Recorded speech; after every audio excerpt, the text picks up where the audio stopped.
Hello friends, welcome back to my channel Sam Pharma Education. दोस्तों, कैसे हैं आप लोग? पढ़ाई लिखाई अच्छे से चल रही है या नहीं? एग्ज़ाम की प्रिपरेशन कर रहे हैं या नहीं?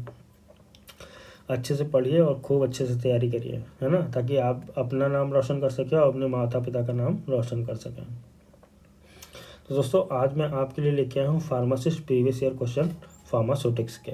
तो दोस्तों, स्टार्ट करते हैं क्वेश्चन नंबर 1 से। Question number 1 is who publish the Indian Pharmacopoeia. ये आपको क्वेश्चन पूछा गया ESIC फार्मासिस्ट 2014 में कि इंडियन फार्माकोपिया कौन पब्लिश करता है। Option A is Central Drug Laboratory यानी CDL, option B is central governor, option C is Ministry of health and family Welfare and option D is Central Indian Pharmacopoeia Laboratory. तो दोस्तों, इसका correct answer होगा आपका option C, Ministry of health and family Welfare. याद रखिएगा, Indian pharmacopoeia जो है publish करती है आपकी ministry of health and family welfare. आते हैं क्वेश्चन नंबर 2 पे। Indian pharmacopoeia uses HP pharmacist, Himachal Pradesh pharmacist 2020 में और हमीरपुर फार्मासिस्ट 2021 में। Indian pharmacopoeia uses, option A is OR डुपर system, option B is metric system, option D is apothecaries system and option D is all of the above. तो दोस्तों, Indian pharmacopoeia जो है use करती है आपका metric system. Option number B correct होगा आपका। Option number B is metric system. Question number 3 is the first Indian question number 3 is the first edition of Indian Pharmacopoeia was published. जो Indian Pharmacopoeia का जो first edition था वो कब publish हुआ था? ये आपका बहुत बार पूछा गया, ये मोस्ट मोस्ट मोस्ट इम्पॉर्टेंट, ठीक है। ये आपका मोस्ट इम्पॉर्टेंट है क्योंकि काफ़ी बार पूछा गया है। यहाँ पर राजस्थान फार्मासिस्ट में पूछा गया 2012 में, ESIC में पूछा गया 2016 में, MP फार्मासिस्ट में 2020 में और केरला फार्मासिस्ट 2017 में। तो आपका जो फर्स्ट एडिशन जो है फार्माकोपिया, इंडियन फार्माकोपिया का, वो पब्लिश हुआ है। Option is 1947, option B is 1945, option C is 1955 and option D is 1966। तो दोस्तों, याद रखिएगा, इंडियन फार्मा जो फर्स्ट एडिशन था इंडियन फार्माकोपिया का, वो पब्लिश हुआ था आपका 1955 में। Option C is 1955। Question number 4 पे आते हैं। The second edition of Indian Pharmacopoeia was published in, ये आपका पूछा गया है हिमाचल प्रदेश में फार्मासिस्ट में, हिमाचल प्रदेश फार्मासिस्ट 2020 में। तो देखो, सबसे पहले जो है पूछा गया था फर्स्ट एडिशन कब वो हुआ था, अब पूछा गया सेकंड एडिशन इंडियन फार्माकोपिया का कब पब्लिश हुआ है। तो option is 1975, option B is 1947, option C is 1966 and option D is 1957। तो इसका करेक्ट आंसर होगा option number C, 1966। Question number 5 is International Pharmacopoeia is published by. ये आपका पूछा गया MP फार्मासिस्ट 2020 में एंड राजस्थान फार्मासिस्ट 2016 में। जो इंटरनेशनल फार्माकोपिया है वो किसके द्वारा पब्लिश हुई, ठीक है। One is option is UNICEF, option B is UNESCO and option D is UNCTAD and option D is WHO। तो जो इंटरनेशनल फार्माकोपिया है वो पब्लिश होती है ऑप्शन नंबर डी WHO के द्वारा, ठीक है। याद रखिएगा, जो इंटरनेशनल फार्माकोपिया है वो WHO के द्वारा ही पब्लिश होती है। क्वेश्चन नंबर 6 क्या है? Question number 6 is the latest Martindale edition is the, ये आपका पूछा गया है MH महाराष्ट्र फार्मासिस्ट में 2023 में, लास्ट ईयर ये पूछा गया है कि लेटेस्ट एडिशन जो है मार्टिनडेल का क्या है, ठीक है। तो option A is 42, option B is 22, option C is 40 and option D is 35। तो जो है लेटेस्ट एडिशन मार्टिनडेल का जो है आपका ऑप्शन सी 40 है। जो लेटेस्ट एडिशन मार्टिनडेल का है वो आपका 40 है, ठीक है। आता है क्वेश्चन नंबर 7 पे। क्वेश्चन नंबर 7 क्या है? इन 1885 विच of the following pharmacopoeia was made official in India. ये आपका जो है MP फार्मासिस्ट 2023 में पूछा गया है। MP फार्मासिस्ट 2023 में In 1885, which of the following pharmacopoeia was made official in India? A option is United States Pharmacopoeia, B is Indian Pharmacopoeia, C is European Pharmacopoeia and D is British Pharmacopoeia. 1885 में जो है British pharmacopoeia को जो है भारत में official माना गया। ठीक है। क्वेश्चन नंबर 8 क्या है? Which of the following test is not official as per Indian Pharmacopoeia? ये आपका पूछा गया है हिमाचल फार्मासिस्ट में 2020 में, और यह पूछा गया है आपका HPSSC में 2020 में।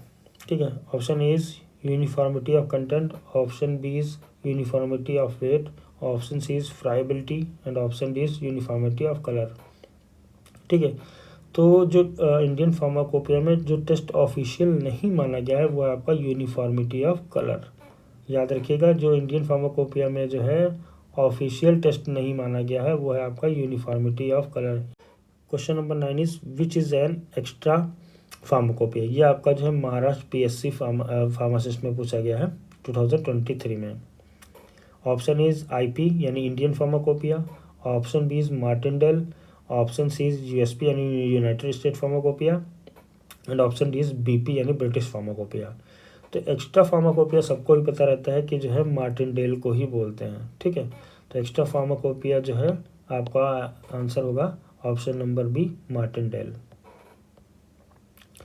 क्वेश्चन नंबर 10 क्या है? Which of the following is not a semi solid dosage form? ये आपका जो है राजस्थान फार्मासिस्ट 2011 एंड 14 में पूछा गया है। अब इसमें जो है ऑप्शंस में कौन सा जो है सेमी सॉलिड डोजेज फॉर्म नहीं है? तो आपका ऑप्शन ए है क्रीम्स, ऑप्शन बी है पेस्ट, ऑप्शन सी है सस्पेंशन एंड ऑप्शन डी है ऑइंटमेंट। तो आपका क्रीम भी आपका सेमी सॉलिड है। ठीक है। पेस्ट भी आपका सेमी सॉलिड है, ऑइंटमेंट भी आपका सेमी सॉलिड है, बट सस्पेंशन जो है आपका सेमी सॉलिड नहीं है। ठीक है। तो इसका करेक्ट आंसर होगा आपका सस्पेंशन। इसमें लिखा हुआ when a solid does not dissolve in a liquid a suspension is formed. मतलब जो है जो सॉलिड होता है अगर लिक्विड में डिजॉल्व नहीं होता है तो वो सस्पेंशन फॉर्म करता है। ठीक। क्वेश्चन नंबर 11 क्या है? In a suspension the particle size is? ये आपका MP फार्मासिस्ट 2020 और केरला फार्मासिस्ट 2021 में पूछा गया है। तो option A is 5 to 10 micron, option B is 8 to 12 micron, option C is 0.5 से 5 micron and option D is 10 to 15 micron. तो जो सस्पेंशन का जो है पार्टिकल साइज होता है वो हमेशा याद रखिएगा 0.5 से 5 माइक्रॉन होता है। तो इसका करेक्ट आंसर होगा ऑप्शन नंबर सी 0.5 से 5 micron. The range of semi solid particle in suspensions from 0.5 to 5 micron. Question number 12 का है? The healing agent used in hand creams is? ये आपका पूछा गया एम्स फार्मासिस्ट 2018 में। जो हीलिंग एजेंट हैंड्स क्रीम में हीलिंग एजेंट कौन सा यूज़ होता है? ठीक है।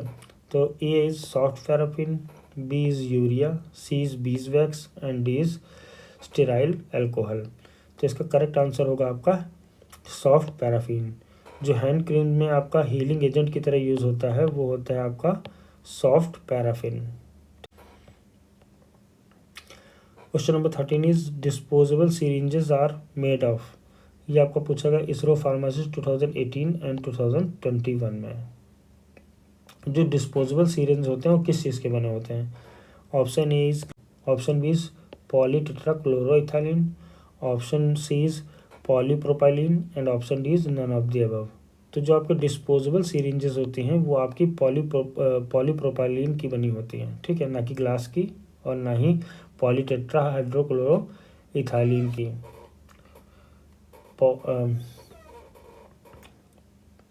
जो आपकी डिस्पोजेबल सिरिंजेस होती हैं वो बनी होती हैं पॉलीप्रोपाइलिन की।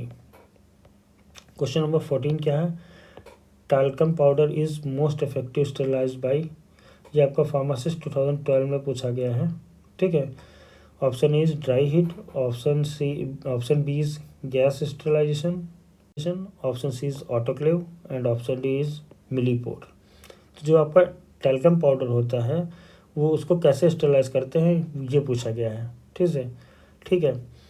तो इसमें क्या होगा option is talcum powder is most effectively sterilized by. जो टैल्कम पाउडर होता है उसको कैसे स्टेरलाइज करते हैं मोस्ट इफेक्टिवली, अच्छी तरीके से कैसे स्टेरलाइज करते हैं टैल्कम पाउडर को, ये पूछा गया है। तो इसका करेक्ट आंसर होगा आपका ड्राई हीट। ड्राई हीट के द्वारा ही टैल्कम पाउडर को जो है स्टेरलाइज किया जाता है। अब आते हैं क्वेश्चन नंबर 15 पे।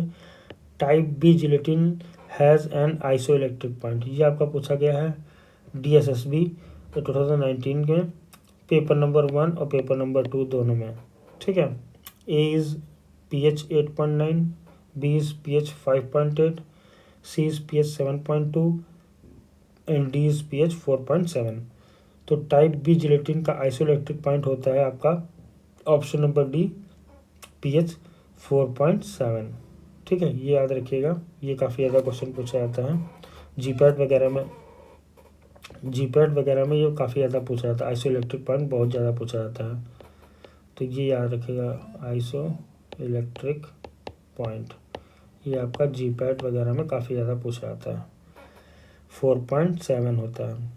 Green question number 16 is green bone is source of. ये आपका एम्स 2012 में पूछा गया है। बोन जो है किसका सोर्स है? Option is type A gelatin, option B is type B gelatin, option C is both A and B and option D is none of the above. तो जो ग्रीन बोन्स होती हैं वो जो है टाइप बी जिलेटिन का source है, ठीक है। ये जो ग्रीन बोन है ये आपका टाइप बी जिलेटिन का सोर्स है, याद रखिएगा। ये भी इम्पोर्टेंट है, सोर्स कभी कभी पूछ लेते हैं, ठीक है। फिर आता है क्वेश्चन नंबर 17 पे। Bloom strength is use to check the quality of. ये आपका पूछा गया है ESIS 2016 में एंड एम्स 2018 में। अब इसका क्या है कि Bloom strength is use to check the quality of, मतलब ब्लूम स्ट्रेंथ के द्वारा हम किसकी क्वालिटी चेक करते हैं, ठीक है। इसमें यही पूछा गया है कि ब्लूम स्ट्रेंथ को यूज़ करके हम किस चीज़ की क्वालिटी चेक करते हैं। लैक्टोज की चेक कर, जैसे ऑप्शन नंबर ए है lactose, option B is Avicel, option C is ampoules and option D is gelatin. तो दोस्तों इसका करेक्ट आंसर होगा option number D gelatin. Bloom strength जहाँ आएगा वहाँ पे आप याद रखिएगा जिलेटिन याद रखिएगा, जिलेटिन होगा जहाँ पे आएगा वहाँ पे जो है ब्लूम स्ट्रेंथ रहेगा। जहाँ पे हम ब्लूम स्ट्रेंथ की बात करेंगे वहाँ पे हम जिलेटिन याद रखेंगे, ठीक है।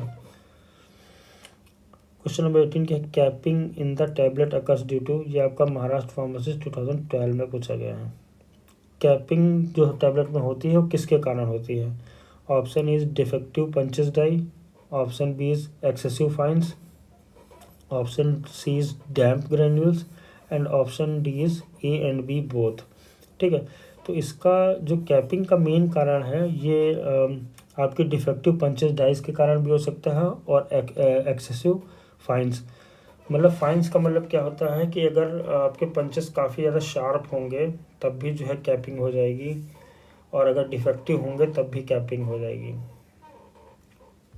फाइन्स मतलब होगा मतलब जैसे धारदार हो जाएंगे, फाइन होंगे बहुत ज़्यादा, ठीक है। तो उसमें भी जो है आपकी कैपिंग की प्रॉब्लम आ जाएगी। क्वेश्चन नंबर 19 है एग्जांपल ऑफ टैबलेट डिसइंटीग्रेंट्स। ये आपका केरला फार्मासिस्ट 2017 में पूछा गया है। तो इसमें जो क्वेश्चन दिए गए हैं मतलब इनमें जो ऑप्शन दिए गए हैं उसमें से कौन सा जो है टैबलेट डिसइंटीग्रेंट्स है। इसमें ऑप्शन ए है आपका अकेशिया, ऑप्शन बी है प्रीमोजेल, ऑप्शन सी है टाल्क एंड ऑप्शन डी है लैक्टोज।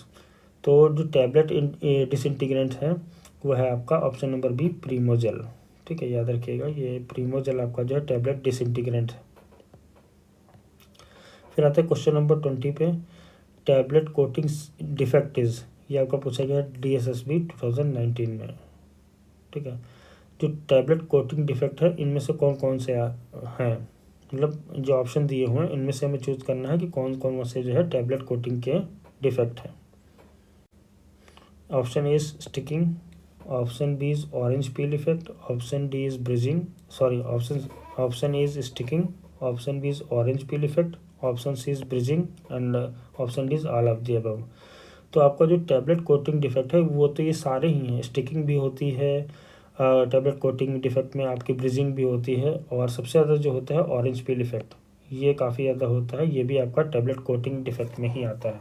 तो इसका करेक्ट आंसर होगा option number D, all of the above.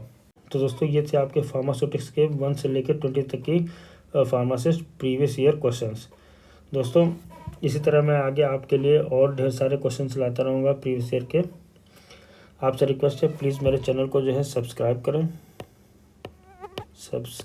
करें, लाइक करें और शेयर करें।